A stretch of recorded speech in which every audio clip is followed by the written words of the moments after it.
Yes, Kuya Roldan. Yes, Bumati good ka afternoon muna. sa inyong lahat.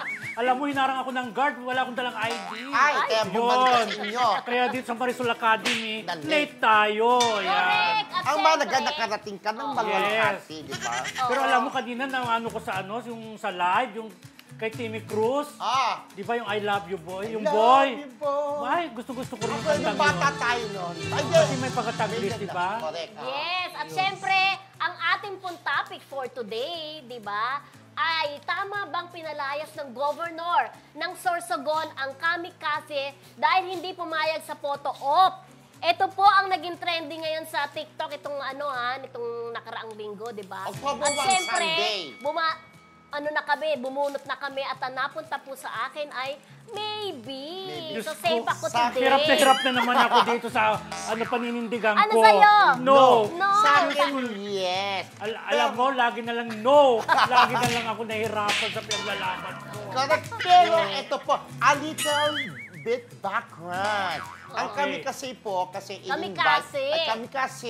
kami kasi whatever. Itong bandang ito ay in-invite sa Sorsogon ni Yes. Governor Hamor. Yes. Diba? Para mag-perform kasama yung Ibang banda. Susu. Ibang banda yung in the Su ba yun? To the Su, parang gano'n. So yun po, Anong suso? basta ngayon, meron pong eksena na parang itong si Governor gustong magpa-picture sa kanilang tourist spot sa Sorsogon. Yata tama ba ako yung 16,000 blue roses? 16,000 blue roses. Tama ba ako? Yun, oo, yun. So ngayon, nung una daw po, sabi nung kumuha sa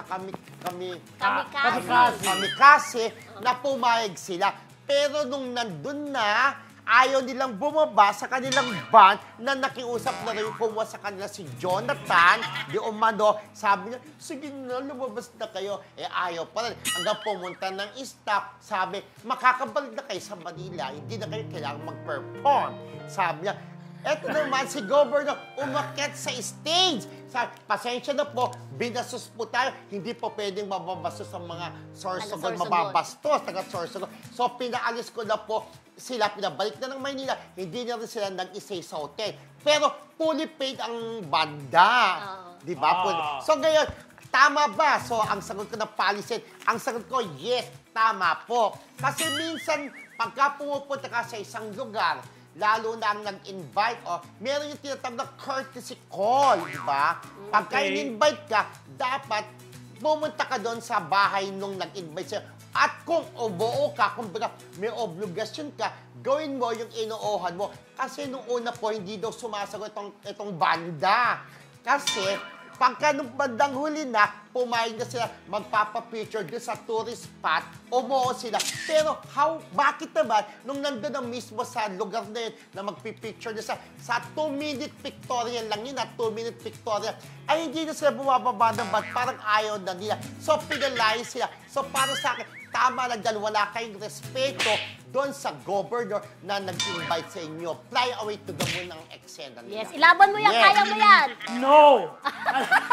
No, unang-una kasi, hindi ko masyadong wala ko masyadong knowledge kung pumayag ba sila, di ba?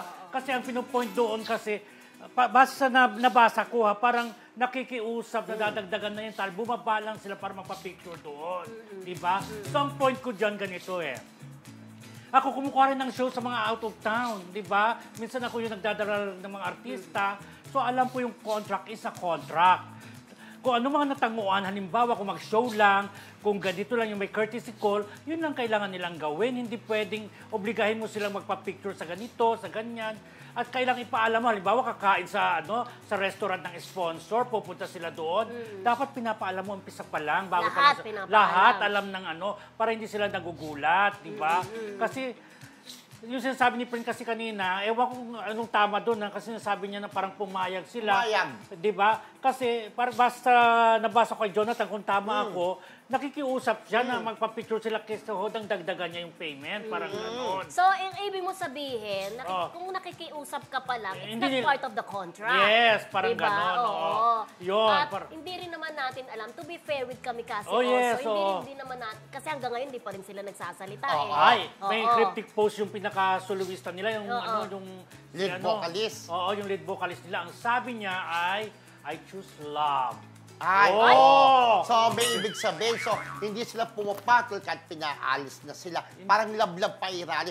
Pero yun nga, sa pagkakalam ko, ang sabi ni Jonathan, yung nag-invite ng mga banda, ang pinapalabas na nakikiusap siya. Kasi pumayag na raw nung una. Di umano, sabi ni Sa Jonathan, kanya, pumayag sabi na niya. sa kanya.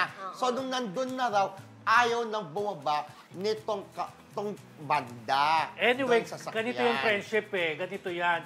Remember yung kay Sian Lim, yung pagsuot lang ng t-shirt, ng anong Bicol, di ba nagalit sila sa kanya dahil hindi niya sinusuot? So minsan, maintindihan mo talaga yung mga artista, Okay. yung mga talent, kung ano yung kailangan gawin. Pinaka-importante talaga yung yung ipaalam niyo sa kanila talaga, yung mga gagawin nila para walang issue. Kasama na dapat sa kontrata Oo, beforehand. sa kontrata or sinasabi na sa kanila kaagad. Parang ganon.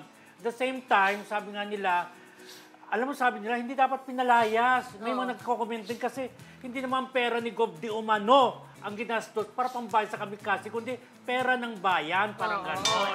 So bakit mo palalayasin at alisin yung tawag dito, yung pang-aliw sa yung mga kababayan na kung kinakailangan, di ba? Parang tama. ganon. Kaya Yun, nga. kaya dapat hindi palayasin.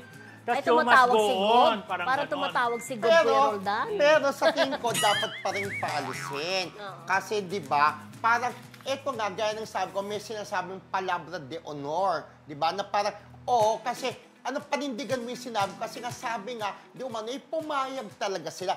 Ang sinasabi mo mga friend, na huwag talaga yung bawal. Sa tingin ko, kung halimbawa, ikaw, may isang certain product, o pupunta ka sa isang salon, o may hawakan, papicture naman ito, may kasamang product. Yun ang bawal at dapat ipaalam. Siguro, kung doon pa lang beforehand, sinabi lang, o pwede bang pagpumunta kayo doon, meron kaming Pa-picture ganito sa ng picture mo, meron kaming ganito, yung product namin ng ganito. Parang pinopromote mo. Ibang issue na yon. Kasi parang may pinopromote ka, endorsement, na dapat may bayad. Ito lang naman, tutig na pumayag ka, tapos pagdating doon, ayoko na, parang obstacle lang. Asan yung sinabi mo? Asan binitawan yung salta na okay sa inyo magpa-picture na 2 minutes lang, 2 minutes lang, 2-minute pictorial. Hindi nyo pa nagawang bumaba. Tutig na nagsalta ka nga.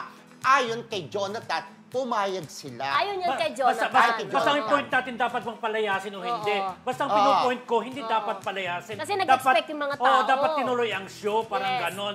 Then, mamarkahan mo na lang sila. Parang, ay, Correct. next time hindi ko na yung kukunin. Ay, next time magsasalita ako na ganito ginawa nila. Ganito ang attitude nila. Mas okay yun. Kumbaga, sayang din binayad. Huwag naman sa ganong kanila kabigat, parang sinasabi mo. Huwag naman ganong kabigat na hindi talaga sila paakyatin sa O kasi stage. payatan at sila, pauwiin. sayang yung effort, sayang yung promo. At the same time, hinayaan nila yung mga talent na mag-stay na lang doon sa airport para antayin yung flight nila, parang ganun eh. Correct. Pero Diba? siyempre, ang tawag dyan, respeto. Sabi nga, respect begets respect.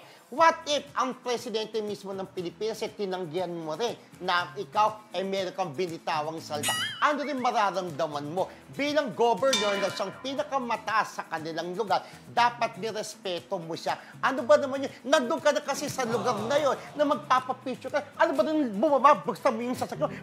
Post-post ka na lang na agad-agad. Hindi mo pa magawa. Pero ang maganda naman sa governor, kahit naman pinaalis na sila, binayaran pa rin sila ng full.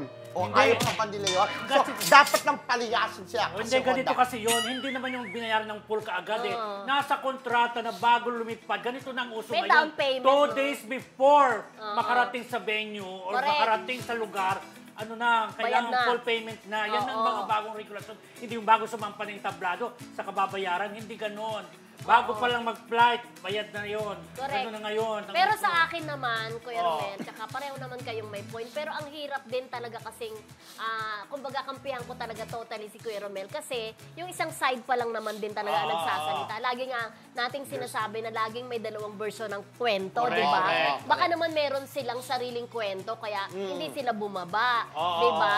Pero yun nga, siguro talagang naging emotional yung governor, nagalit siguro siya. Pero tama ka rin naman, Kuya Roldan, na maraming nag-expect na mapanood ang Kamikasi, di ba? So parang disappointed sila na dahil sa pangyayaring hindi pagpapapicture, hindi nila napanood ang paborito nilang banda.